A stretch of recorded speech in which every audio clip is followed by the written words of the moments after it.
열왕기상 17장 8절에서 16절까지 말씀, 구약성경 545페이지에 있습니다.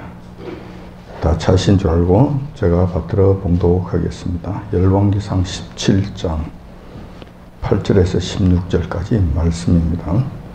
여호와의 말씀이 엘리야에게 임하여 가라사대, 너는 일어나 시돈에 속한 사르밧으로 가서 거기 유하라. 내가 그곳 과부에게 명하여 너를 봉개하게 하였느니라. 저가 일어나 사르밧으로 가서 성문에 이를 때에 한 과부가 그곳에서 나무가지를 줍는지라. 이에 불러 가로되, 청컨대 그 그릇에 물을 조금 가져다가 나로 마시게 하라. 저가 가지러 갈 때에 엘리야가 저를 불러 가로되, 청컨대 내 손에 떡 한 조각을 내게 가져오라. 저가 가로되, 당신의 하나님 여호와의 사심을 가리켜 맹세하노니 나는 떡이 없고 다만 통에 가루 한 웅큼과 병에 기름 조금뿐이라. 내가 나무가지 두엇을 주워다가 나와 내 아들을 위하여 음식을 만들어 먹고 그 후에는 죽으리라. 엘리야가 저에게 이르되, 두려워 말고 가서 너 말대로 하려니와 먼저 그것으로 나를 위하여 작은 떡 하나를 만들어 내게로 가져오고 그 후에 너와 내 아들을 위하여 만들라. 이스라엘 하나님 여호와의 말씀이 나 여호와가 비를 지면에 내리는 날까지 그 통에 가루는 다하지 아니하고 그 병의 기름은 없어지지 아니하리라 하셨느니라. 저가 가서 엘리야의 말대로 하였더니 저와 엘리야와 식구가 여러 날 먹었으나 여호와께서 엘리야로 하신 말씀같이 통에 가루가 다하지 아니하고 병의 기름이 없어지지 아니하니라. 아멘. 오늘 말씀을 본문 말씀을 중심으로 해서 사르밧 과부의 이야기라는 제목으로 말씀을 나누고자 합니다. 오늘은 여러분들이 다 잘 알고 계시는 사르밧 과부에 관한 말씀입니다. 그 당시 엘리야 선지자와 사르밧 과부 그리고 그의 아들, 그런 그 세 명과 관련해서 여호와께서 어떻게 역사하셨는지 살펴봄으로써 교훈을 얻고자 하는 것입니다. 그때 당시의 상황을 보면은 엘리야 선지자가 활동하던 그 시대는 북이스라엘이라는 나라에 있어서 영적 암흑기였다고 할 수가 있습니다. 당시에 북이스라엘을 다스리던 왕은 그 유명한 아합 왕이었습니다. 아합 왕은 개인적으로는 상당히 능력이 있는 지도자였습니다만 영적으로는 무지한 자여서 북이스라엘을 영적인 암흑기로 만들어버렸던 원흉이었다는 것입니다. 아합 왕의 결정적인 실수는 이것입니다. 그때 당시에 시돈 왕의 딸인 이세벨을 왕비로 맞이한 사건이었다는 거예요. 이세벨이 살았던 그 시돈이라는 나라는 우상 숭배가 아주 극심했던 나라였습니다. 그 중에서도 바알과 아세라라는 신을 섬겼는데, 바알은 남자 신이고 아세라는 여자 신이었어요. 이 신을 아주 교묘하게 다듬고 정교하게 만들어서 섬겼던 그런 아주 유명한 곳이었습니다. 그래서 그 바알과 아세라를 인근 나라에 대거 수출했습니다. 그래서 온 주변을 우상 숭배로 완전 빠지게 만드는 그런 본거지 나라였다는 거예요. 이세벨이 여호와 하나님만 섬기던 북이스라엘 아합 왕에게로 시집을 오게 되자 당연히 그가 섬기고 있었던 그 우상도 같이 데리고 온 거예요. 같이 가지고 왔다는 거예요. 아마도 결혼 조건 중에서 가장 중요한 조건 하나가, 그 옵션 하나가 바로 종교의 자유를 내게 허락하라 라는 것이었을 겁니다. 그래서 내가 섬기던 그 신을 내가 섬길 수 있도록 해달라. 그렇지 않으면은 내가 너에게 시집 올 수 없노라. 북이스라엘로 올 수가 없노라. 내가 알기로는 여호와 하나님만을 섬기는 것으로 알고 있는데 나는 그렇게 할 수 없노라. 이렇게 된 것 같아요. 그러니까 왕이 그 조건을 수락하지 않을 수 없었을 거예요. 이세벨과 결혼하기 위해서는 그래 해주지. 너가 하는 대로 종교의 자유 내가 허락해 주지. 하고 싶은 대로 그렇게 섬기도록 해라. 너가 섬기는 우상을 섬기도록 하라. 자, 이렇게 했던 거예요. 그렇게 해서 북이스라엘에 공식적으로 바알과 아세라라고 하는 아주 세련된 우상이, 그때 당시에는 아주 세련된 우상이죠. 논리적으로도 아주 짜임새 있게 만들어졌던 그런 우상을 들여오게 된 것입니다. 그 후에 이세벨의 적극적인 포교 활동과 정신 나간 아합 왕의 후원으로 북이스라엘은 바알과 아세라 우상이 완전히 범벅을 하게 된 거예요. 온 천지가 바알과 아세라 우상으로 넘쳐나게 만들어 버렸던 것입니다. 그것이 대세가 되어버린 거예요. 자, 이렇게 해서 암흑기가 찾아온 거예요. 영적인 암흑기가 북이스라엘에 찾아오게 된 거예요. 하나님께서는 북이스라엘을 그 죄악으로부터, 이 우상 숭배로부터 구원하시고 싶은 마음이 계셨던 거예요. 그런 것을 보시면 너무 마음이 안타깝고 너무 속상해 하신 거예요. 그대로 두면 그들이 멸망을 당할 것이고, 또 그들의 죄악이 관련하면 거기에 따른 하나님의 심판이 임하실 것이고, 그렇게 되면 그들이 이 땅에서의 멸절되는 고통 속에 빠지는 것뿐만 아니라 영원한 생명까지 이제 문제가 되기 때문에 하나님께서는, 이렇게 되면 하나님께서 아주 마음이 급해지게 됩니다. 항상 그래요. 근데 북이스라엘 아합 왕과 그 백성들은 아무런 생각이 없지요. 천지도 모르고 그냥 희희덕거리면서 그 우상 숭배에 빠져있던 그런 상황이었습니다. 그래서 하나님께서는 여러 하나님 마음이 급하신 나머지 엘리야 선지자라고 하는 아주 걸출한 선지자를 부르셔서 북이스라엘에 보내십니다. 하나님의 명령으로 엘리야 선지자가 아합 왕을 만나게 됩니다. 그래서 하나님의 뜻을 아합 왕에게 전하게 되지요. 그 핵심적인 내용은 그러합니다. 너가 범죄하였고, 너가 배도하였고, 너가 하나님을 떠났으므로 이 땅에 하나님의 징계가 나타날 것이다. 하나님께서 징계를 하시면은 너희들이 우상에 아무리 절하고, 우상에게 아무리 섬기고, 우상에게 아무리 구하여도 그 우상이 할 수 있는 일이 아무것도 없을 것이다. 내가 하는 말을 듣도록 하라. 그러면서 이게 명령을 내리십니다. 그것은 바로 너희들이 하나님을 배반하고 우상 숭배에 빠진 죄로 인해서 지금부터 3년 6개월 동안 비가 오지 않을 것이다. 하늘 문을 닫아버린다는 이 말씀이었었어요. 자, 이 말씀을 왕에게 전하게 됩니다. 자, 이 말씀을 전하게 되면은 이제 하나님께서 말씀하셨기 때문에 이 말씀 그대로 그 시간부터, 그 시로부터 유효하게 되는 것이죠. 비가 오지 않게 됩니다. 하늘문이 닫혀버립니다. 그리고 그 땅에는 그 가뭄에 따르는 기근이 일어나게 되고 심한 흉년이 들게 됩니다. 그 일대가 전부 다 고통 속에 빠지게 되는 것이죠. 자, 그러면은 이제 논리적으로 생각을 할 것 같으면, 이성적으로 생각할 것 같으면은 이제 금방 답이 나옵니다. 엘리야 선지자가 와서 하나님의 말씀이라고 하면서 전했잖아요. 그 말씀이 그대로 효험이 있는가 없는가, 헛소리를 하는가, 안 그러면 그 말씀 그대로 이루어지는가, 지금 보면 알잖아요. 바로 체험하고 있잖아요. 지금 바로 그 고통과 고난을 당하고 있잖아요. 그러면은 이 하나님 말씀이 맞는가 보다. 자, 그리고 또 그렇잖아요. 비가 오지 않는다, 가뭄이 지금 계속이 된다. 그럴 것 같으면은 또 생각해 볼 거 아니에요. 그리고 이세벨은 또 이야기할 거 아닙니까?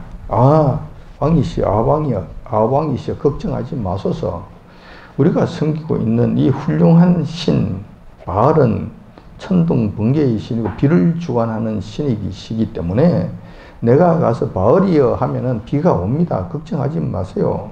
또 가뭄으로 소출이 없고 흉년이 심하게 이루어진다고요. 그 걱정하지 마옵소서. 아세라라고 하는 그 신은 여신인데 거기 가서 아세라 신이시여 우리에게 축복해 주옵소서 그러면은 그 아세라 신은 풍요의 여신이기 때문에 풍요롭게 해줍니다. 모든 것이 넉넉하게 해줄 것이니 걱정하지 마옵소서.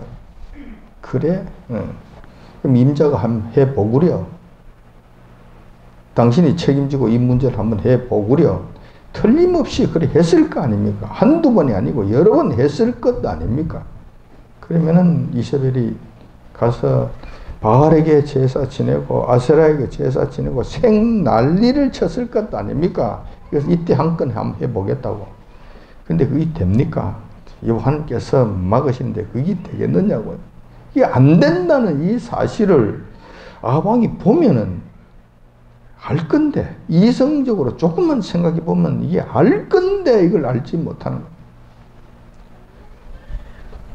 그러니까 우상숭배에 빠지게 될 것 같으면 이성이 마비가 되어버립니다. 정신이 나가버린다는 것이죠. 이제 바보가 된다는 거예요. 아주 미련한 자가 된다는 거예요. 이렇게 해서 그렇게 된다는 거예요. 그래서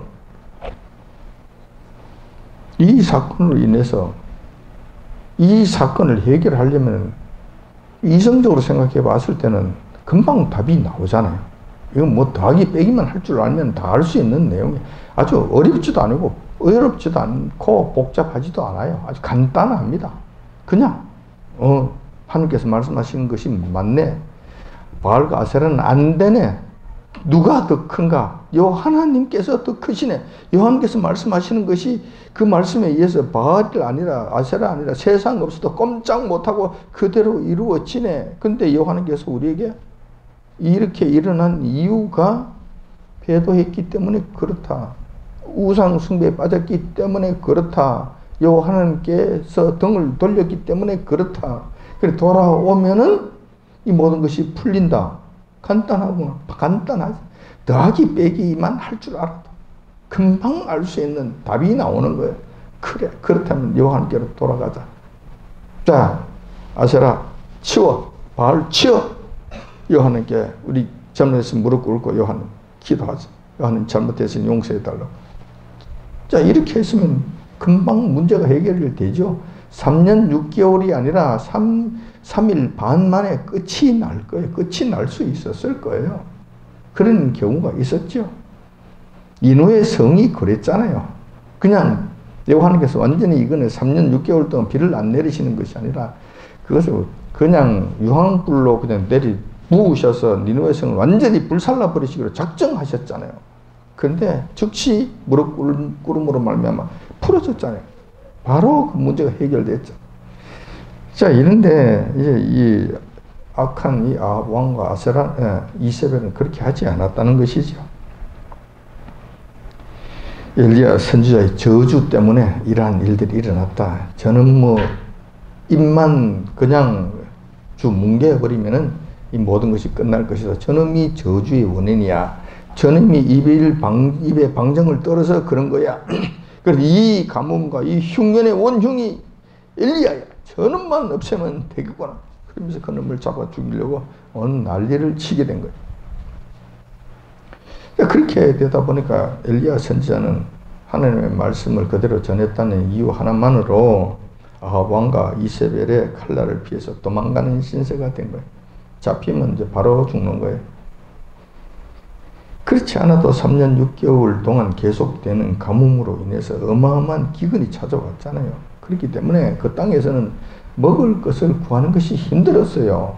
떡과 물, 음식 구할 수가 없죠. 힘들지요.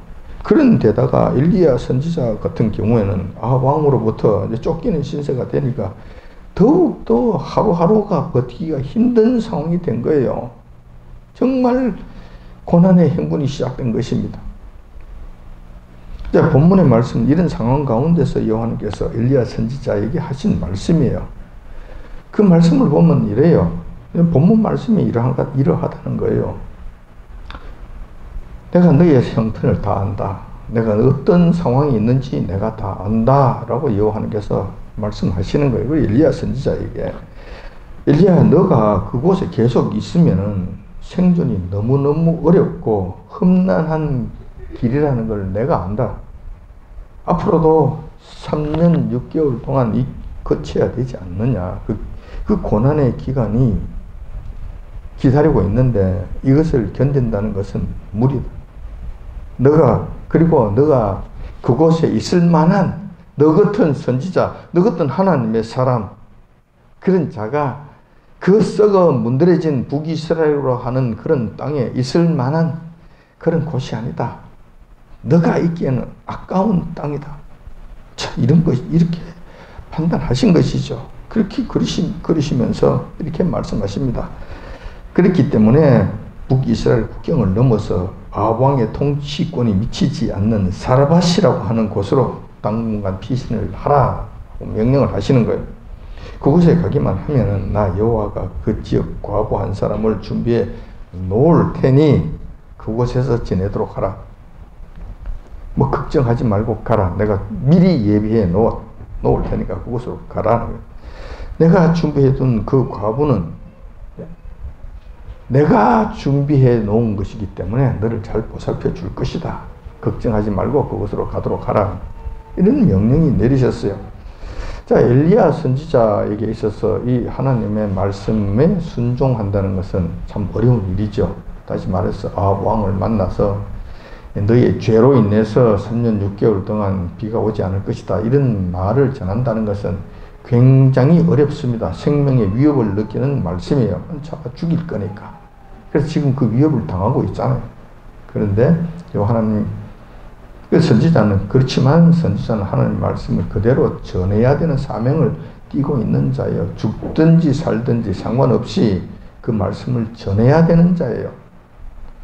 근데 가끔씩은 하나님께서 또 쉬운 말씀도 하시는 거예요. 오늘 이 본문처럼 그곳에 있는 것이 너무 힘들 것이니 내가 사르밧 과부 있는 쪽으로 가도록 하라는 이 명령이 내려졌을 때 이 명령은 순종하기가 너무 쉬웠을 거예요. 아, 그렇습니까? 이건 참 쉽겠죠. 그 자리에서 벌떡 일어나서 그렇지 않아도 힘들어 죽겠는데 괴로워 죽겠는데 여호와께서 피신의 자리를 마련해 주시고 그곳으로 가라 하셨으니 얼마나 좋겠습니까?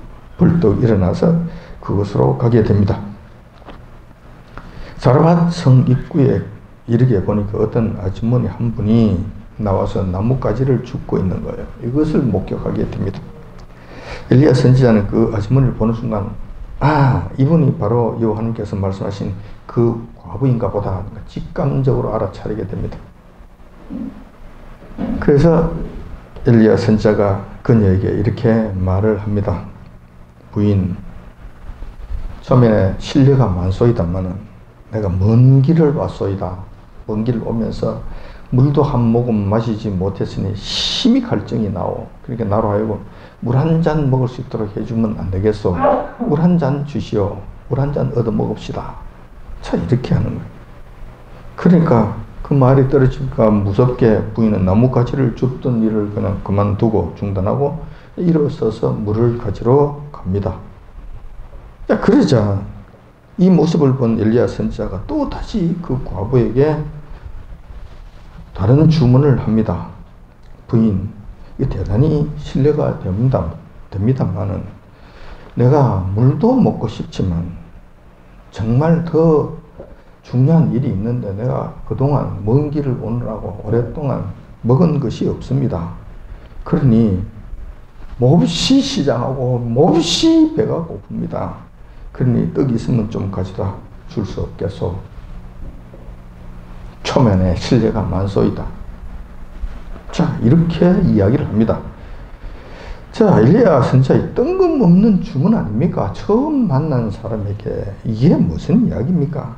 근데 그 과부는 당황하지도 않고 화도 내지도 않고 아주 차분하게 대답을 합니다.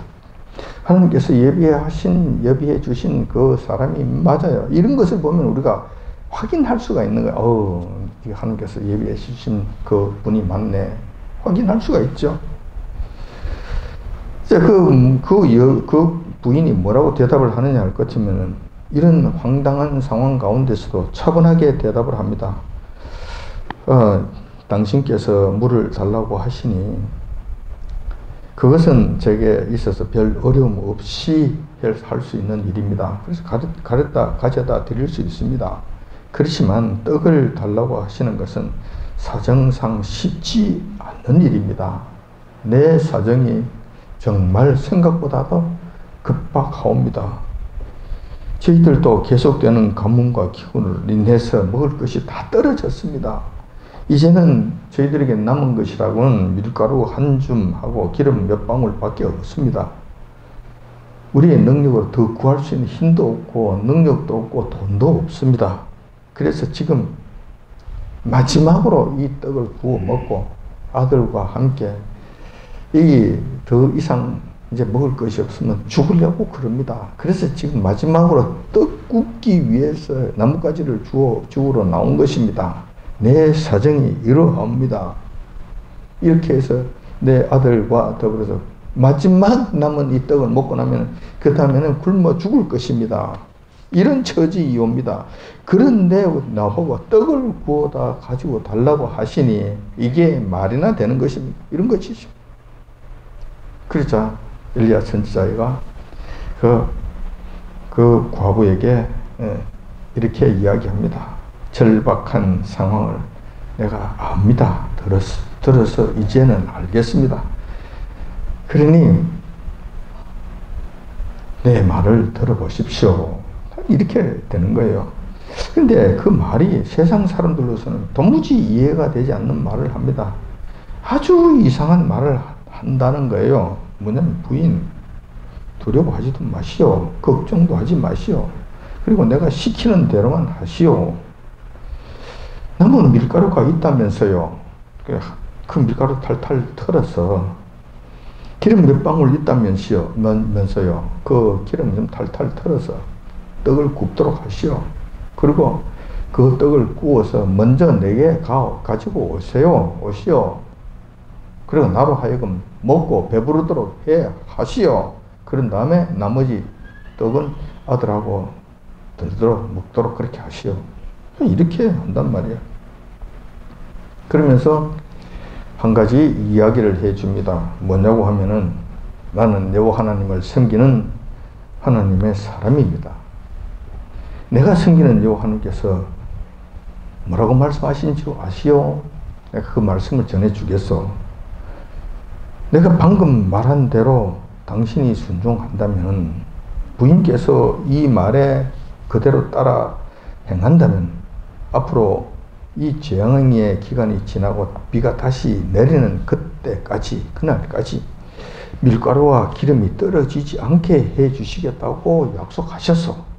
그러니 내 말 믿고 그대로 하도록 하시오. 이런 거예요. 이렇게 말씀을 전했던 거예요. 엘리야의 주문은 그때 절박한 상황으로 봐서 정말 받아들이기 힘든 요구였습니다. 여호와 하나님을 알고 그분을 섬기는 하나님의 백성들이라 해도 엘리야의 명령을 수행하기가 결코 쉽지 않았을 겁니다. 굶어 죽어가는데 내가 죽겠다고 지금 마지막 떡을 구우러 나뭇가지를 지금 주우러 왔는데 지금 이 양반이 지금 뭐 하는 소리야? 무슨 짓을 하는 거야? 이건 누구 약 올리는 거야? 뭐 이런 마음이 들었을 거예요.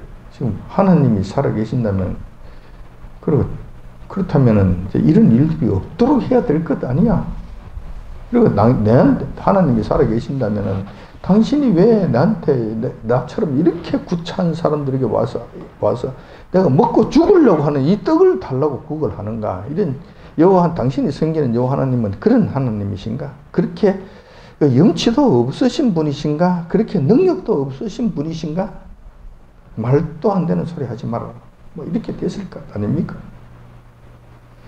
그런데 여호와 하나님을 잘 알지도 못하고 섬기지도 아니하는 이방인의 입장에서는 얼마나 이 말씀이 황당하게 들렸겠는가 그래요. 이 영감이 정신이 있나 없나?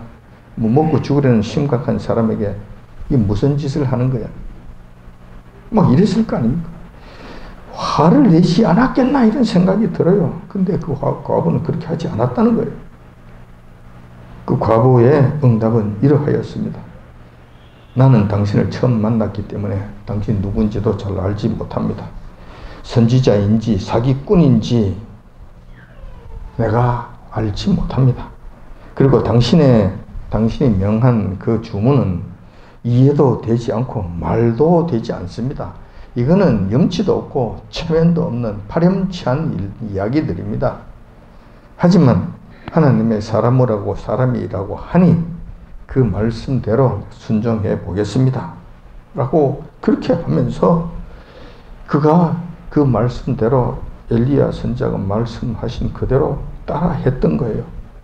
죽은 나무가지를 들고 집으로 들어가서 엘리야 선지자가 요구한 대로 떡을 구운 다음에 먼저 엘리야 선지자에게 드립니다. 그리고 엘리야 선지자가 맛있게 먹는 것을 보고 난 다음에 나머지를 가지고 아들과 함께 떡을 나누어 먹었던 것입니다. 자, 이렇게 되자 정말 그 과부의 집에 이상한 일이 일어나게 됩니다. 엘리야 선지자의 말대로 밀가루 통에 밀가루를 박박 다 긁어서 그 떡을 굽고 나면은 그 통에 다시 밀가루가 채워지고 기름병에 있는 기름을 다 부어서 떡을 굽고 나면은 또 다시 그 기름병에 기름이 채워지는 것입니다. 희한한 일이 일어나게 됩니다. 이렇게 해서 3년 반이라는 긴 기간 동안 가뭄과 기근이 극심해서 수많은 백성들, 가축들이 죽어가는 이 가운데서도, 그 상황 가운데서도 그 과부와 아들만큼은 기근을 모르고 지냈다는 거예요. 그런 것이 언제 나에게 있었더냐 하면서 살았다는 거예요. 하나님의 크신 은혜와 기적을 누리게 되었다는 것입니다. 그때 당시의 상황으로 봐서 과부들은 생존 능력이 현저하게 떨어집니다. 돌보는 사람이 없잖아요.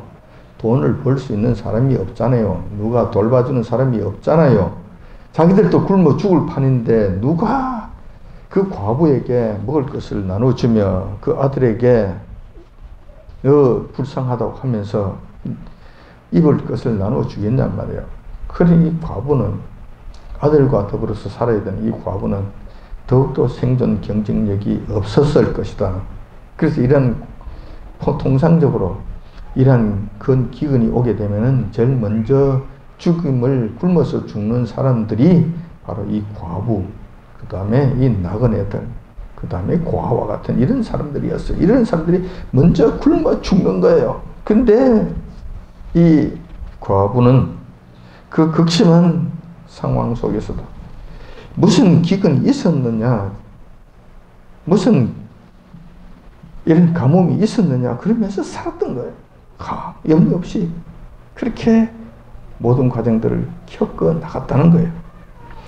오늘은 사르밧 과부의 이야기를 통해서 몇 가지 교훈을 얻고자 합니다. 지금 우리가 살고 있는 현실은 엘리야 선지자 시대, 그때 또 사르밧 과부가 살던 그 시대와 그 시기와 여러 가지로 유사한 점이 있습니다. 우선 우상 숭배가 극심하다는 것과 배도의 일이 급격하게 일어난다는 점에서 지금 우리가 살고 있는 지금 우리의 현실, 우리 교회의 현실이 비슷하다는 거예요. 그렇게 닮을 수가 없다는 것이죠. 두 번째로 또 흡사한 것이 있는데 이 일로 인해서 요 하나님의 진노가 이 땅의 재앙으로 나타났다는 거예요. 그때 당시에는 가뭄으로 그들을 치셔서 굶어 죽어가는 일들이 일어났죠.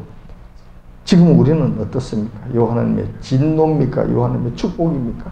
요 하나님의 진노로 인하셔서 이 땅과 이 땅의 교회들이 지금 굉장한 어려움을 겪고 있지 않습니까? 이 나라가 지금 망할 지경에 이르고 있지 않습니까? 주사파들에 의해서 나라의 이 안보가 지금 뿌리채로 흔들리고 있고 경제는 파산날 지경이 지금 눈앞에 보이고 있지 않습니까? 소망 없고 다시 회복될 가능성은 좀 캄캄해 보입니다. 통치의 무능으로 여러 가지로 이 땅이 큰 화가 덮치고 있는 이 상황 속에서 우리가 살고 있는 거예요. 조금 더 앞날을 전망해 본다면은 뭐 다른 것도 있겠지만 이 땅 대한민국에도 아방시대에 일어난 그 기근 못지않게 경제적 파탄이 일어날 것으로 보입니다. 그래서 수많은 백성들이 사르밧 과부처럼 고통받는 일이 벌어질 것이라는 점이 보인다는 거예요. 그런 점에서 그때나 지금이나 비슷한 상황이다라는 거예요. 비슷한 상황이라는 거예요. 그래서 이 사르밧 과부 이야기로부터 우리가 교훈을 얻고자 한다는 거예요. 첫 번째 우리가 얻을 수 있는 교훈은 이런 겁니다. 환난의 때에, 이 기근의 때에 여호와 하나님의 기적을 체험하는 자는 다수가 아니라 소수라는 점이에요. 많지 않다는 거예요. 희한한 일인데 하여튼 그래요. 소수라는 점이에요. 이걸 우리가 반드시 교훈으로 우리가 기억해야 될 필요가 있습니다. 자, 이 사실은 내가 지어낸 말이 아니고 우리 주님께서 친히 하신 말씀입니다. 친히 말씀해 주신 내용이에요. 누가복음 4장 25절 26절에 그 말씀이 기록되어 있습니다. 우리 주님께서 이렇게 말씀하셨어요. 내가 참으로 너희에게 이르노니 엘리야 시대에 하늘이 새해 6달 닫히어 온 땅에 큰 흉년이 들었을 때에 이스라엘에 많은 과부가 있었으되 엘리야가 그중 한 사람에게도 보내심을 받지 않고 오직 시돈 땅에 있는 사렙다의 한 과부에게 뿐이었으며 말씀하시는 거예요. 이 말씀은 이런저런 다른 의미로도 우리가 설명할 수 있고 해석할 수 있지만은 이 북이스라엘에도 과부들이 수없이 많이 있었다는 거예요. 그 주변에도 많은 과부들이 있었다는 거예요. 그런데 그 중에서도 혜택을 받은 사람이 딱 한 사람밖에 없었다는 거예요. 사렙다에 사는, 사르밧에 사는 그 과부 한 사람밖에 이 혜택을 누리지 못했다는 거예요. 자, 그래서 여러분들 하나님의 체험, 하나님의 기적과 하나님의 도우심과 하나님의 은혜와 하나님의 보살피심을 받는 것, 여러분 일반화 하시는 것 조심하셔야 됩니다. 그때 사르밧 과부에게 이런 도움을 주셨으니까 우리에게도 전부 다 이렇게 내려주실 것이다. 이렇게 함부로 이야기하는 것은 좀 조심해야 된다. 그렇지 않다는 것이죠. 그때도 그랬지만 지금도 이러한 도움을 받는 자들은 한 사람밖에 없다라고 말씀할 수는, 그렇게 말할 수는 없겠지만 소수이다. 이만큼은 분명합니다. 왜냐하면 그 이유가 있을 것이거든요. 그 이유가 있단 말이야. 그 이유가 두 번째 교훈입니다. 두 번째 교훈은 뭐냐면 사르밧 과부는 순진한 믿음이 있었다는 거예요. 순진한 믿음이 있었던 거예요. 이 순진한 믿음이 있었다는 것은 반대의 말은 이거예요. 아주 약삭빠르게 계산적이라는 것이죠. 눈을 그냥 옆으로 굴렸다, 왼쪽으로 굴렸다, 오른쪽으로 굴렸다, 왔다 갔다 하면서 어느 것이 더 이익이 될 것인가 하면서 이렇게 그냥 아주 계산적으로 모든 것을 생각했다는 것이죠. 이런 것은 이게 약삭빠른 것이 순진한 것의 반대가 되는 것이죠. 순진한 믿음이라고 하는 것은 계산적이지 않습니다. 그러니까 뭐 이해타산을 따지는 그런 것이 아니에요. 그저 진실된 마음으로 그냥 묵묵하게 그냥 바보처럼, 어떤 측면에서 좀 바보처럼 그 길을 가는 거예요. 그냥 가는 거예요. 그렇다고 그러니까 그냥 가는 거예요. 설사 그것이 썩는다 하더라도 그 길을 가는 거예요. 이 사르밧 과부 같은 경우는 그때 심령은 자칭 하나님의 사람이라고 그러는데 내가 이 사람을 알지 못한다. 한 번도 보지 못했다. 그럼 이 사람이 진짜 하나님의 사람인지 사기꾼인지 내가 어떻게 아나? 그 사람이 말하는 것이 그대로 이루어질지 안 이루어질지 내가 어떻게 아나? 그러니까 계산을 해대면은 절대로 떡을 나눠줄 수 없죠. 어떻게 할 수가 없죠. 그렇지만 그런 걸 이유도 따지지 아니하고 그래 내가 썩으면 썩는 것이고 잘못되면 잘못된 것이고 하나님의 사람의 말씀이라고 하니 내가 그대로 한번 가보자 그러고 그냥 묵묵하게 그 길로 가버렸던 거예요.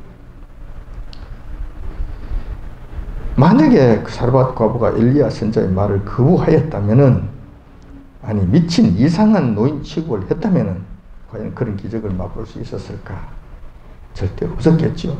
엘리야 선지자라고 하는 걸출한 하나님의 사람이 바로 그 사람의 내 앞에 내가 찾아간 것이 아니라 그분이 찾아와서 내 코앞에 서서 직접 나에게 말씀하신 거예요.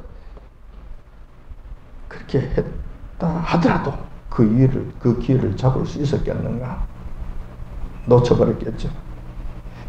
그 엘리야 선지자라고 하는 그 위대한 선지자를 만날 기회가 힘들었을 건데 직접 찾아와서 그에게 왔다 하더라도 그 기회를 놓쳐버렸을 거예요. 그 과부는 도무지 이해가 되지 않았지만 아주 순진한 마음으로 선지자의 말을 따랐으므로 큰 구원의 기적을 누리게 됐다는 거예요. 이거 두 번째 교훈입니다. 순전한 믿음을 요 하나님 앞에 가져가야 돼요. 이거 없이는 이러한 환난의 때에, 이 큰 기근의 때에 이것을 면할 길이 없다는 것입니다. 이때 이 하나님의 도우심을 받을 수가 없다라는 것이죠. 세 번째 우리가 얻을 수 있는 교훈은 이것입니다. 모든 기적은 하나님의 말씀이 근거가 되어야 한다는 사실입니다. 그러면은 아무나 엘리야라고 그러면서 와서 이야기하는 것을 듣고 그대로 따라야 되는 것인가? 그렇지 않죠. 절대로 그렇지 않습니다. 자칫 우리는 엘리야 선지자가 무슨 탁월한 능력이 있어서 그런 큰 기적을 일으킨 것으로 착각하기가 쉽습니다. 근데 절대 그렇지 않죠. 엘리야 선지자는 단지 하나님의 말씀의 대변자였을 뿐입니다. 여호와께서 말씀하지 아니하시고 약속하지 않으셨다면 이 땅에서는 그 어떤 일도 일어나지 않습니다. 기적이 일어나지 않는다는 거예요. 되는 일이 없다는 것이죠. 그래서 그 엘리야라고 하더라도 하나님의 말씀인지 아닌지를 여러분들 분별하고 그 길을 따라가야 된다는 거예요. 잘못하면 거짓 선지자들의 말에 쏘가서 끌려가다가는 여러분들은 오히려 크게 망하는 일이 생길 것입니다.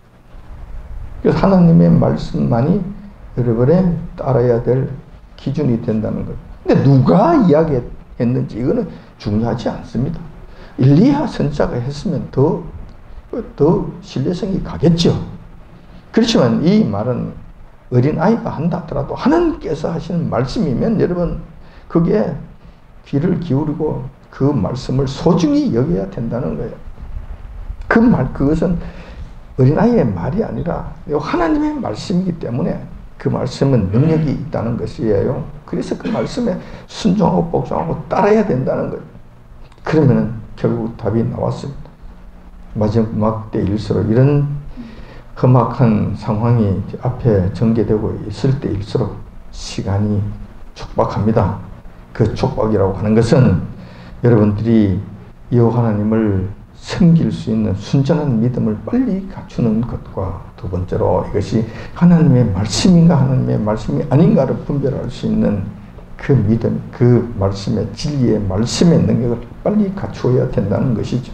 이렇게 된다면 여러분들은 어떠한 환난이 온다 하더라도 어떠한 어려움이 있다 하더라도 사르밧 과부와 같은 혜택받은 자, 택함받은 자, 특별히 여호와 하나님께서 은혜 베풀어 주신 그런 자가 될 것입니다. 그렇게 된다면 어떤 환난이 온다 하더라도 두려워할 것이 없는 자들이 될 것입니다. 환난의 때를 살아가는 저와 여러분들이 사르밧 과부와 같은 이런 믿음을 통해서 이 환난의 때를 걱정 없이 다 지나가게 되시기를 주님의 이름으로 축원드립니다.